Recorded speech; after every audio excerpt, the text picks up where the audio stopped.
Coming up on Mountain News this morning, many schools have adapted to the change and are finding ways to honor the class of 2020 in place of a standard graduation, and Hazard High School is no exception. And we go to Pike County, where a child battling cancer amid the COVID-19 pandemic received a Heroes Homecoming yesterday. Dedicated to Eastern and Southern Kentucky, this is WYMT Mountain News This Morning.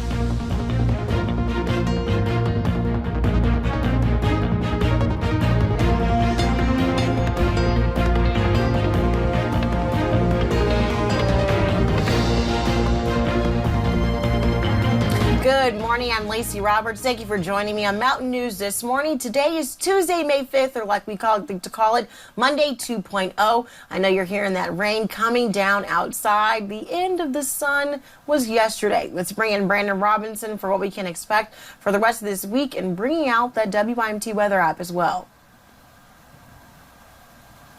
Your band of rain over parts of Laurel County, Pulaski County, going into Clay County, and all the way back into Leslie County now. And let's get a little closer look at that, because we're seeing not only the rain, but lightning and thunder, and even maybe some small hail there earlier.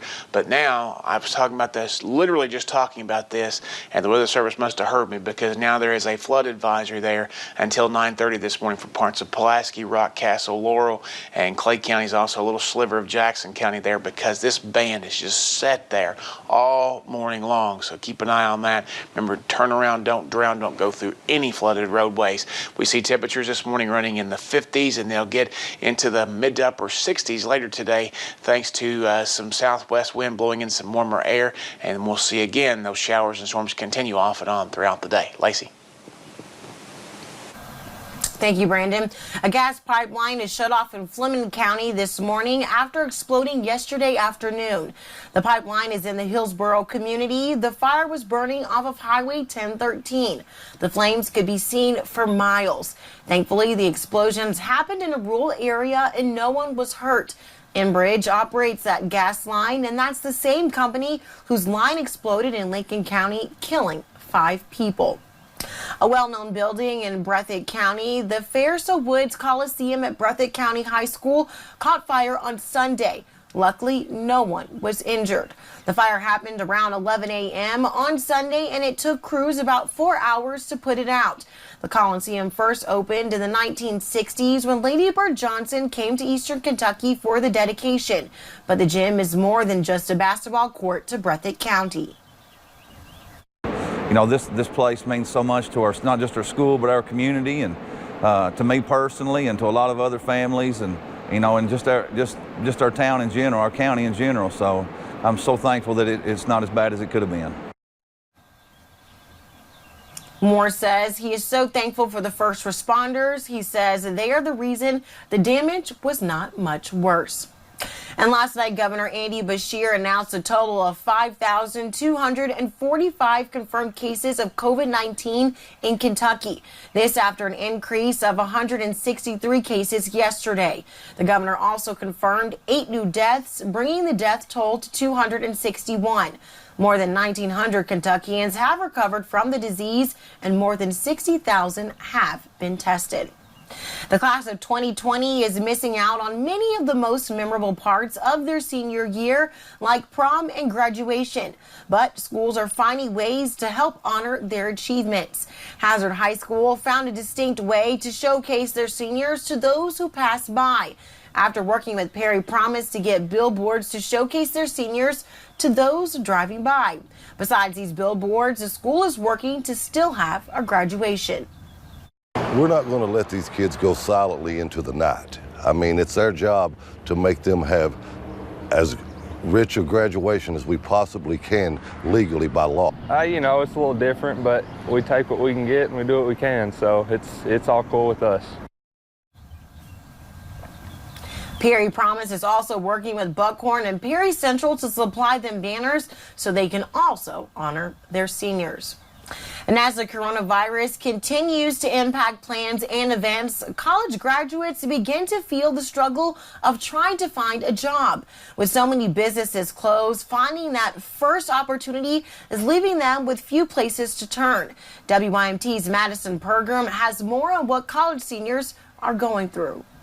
I very much so look forward to this. What do you want to be when you grow up is a question you are asked repeatedly as you get older. And I realized what an impact that social workers can have on the lives of others. So I knew for sure, like, this is what I wanted to do. I wanted to make an impact. Whether it be a social worker like Katie Newman or a teacher like Sarah Peters and Emily Johnson, all seniors graduating from college about to enter the real world.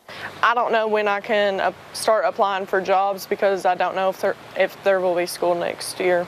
No matter the field, coronavirus is impacting the job searching process for many. I'm worried about basically how the job's going to look now with the situation with the coronavirus. Because kindergarten's what I really love. But am I going to have to be able to teach them how to use a Chromebook? As uncertainty looms, graduates prepare the best they can for what's next. Right now, the only way that I can participate and volunteer is through video chat. So, but yeah, they said that, it's going to be very beneficial that I'm still volunteering with them career-wise. From staying engaged with employers to applying for graduate school. I'm just hoping that I can apply for the MAT program and get in online, and even if I can't find a job, that I can still work on that. There is a positive to the situation. I've worked so hard to get to this point, and I actually was able to graduate. Even if I didn't get to walk on the stage, I finally got to graduate. A real success, becoming a college graduate, and eventually in time, getting to use their knowledge to better their community and people around them. Madison Pergram, WYMT Mountain News. And many colleges are having virtual graduations for their seniors. Others have not decided how they will hold graduation. And Pike County's Cooper Coleman received a hero's homecoming yesterday. The 5-year-old boy was diagnosed with brain cancer in February. He has been at Cincinnati Children's Hospital undergoing radiation treatment since then. On Monday, he and his family came back to Pike County for the first time since February 19th, taking a small break before he returns for chemo. His church family welcomed him in the parking lot as a Kentucky State Police motorcade brought him home. Time now for our Helpers and Heroes segment, and of course, little Cooper there, our thoughts and prayers still go out to his family. Trust me, I know what he's going through right now. So let's talk about our folks that we're highlighting and showcasing today. Our first picture was submitted by Frida. These are the frontline folks from the Owsley County Healthcare Center.